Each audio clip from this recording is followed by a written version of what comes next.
एक तरफ जंगबंदी के दावे, दूसरी जानिब खून रेजी। इसराइली वजीर आजम ने ट्रंप के बयानात को सीरियस नहीं लिया, गजा में मुसलसल जारियत रखी, मजीद 77 फलस्तीनियों को शहीद कर दिया।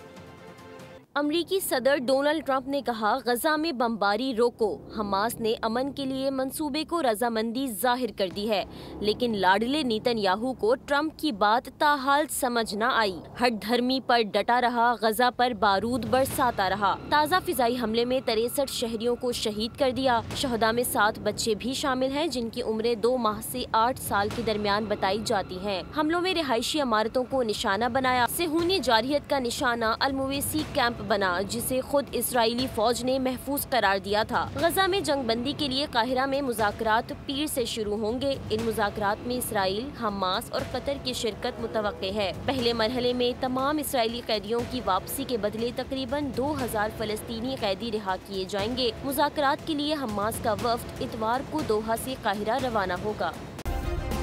सब्सक्राइब करें और बेल दबाएं ताकि कोई खबर रह न जाए।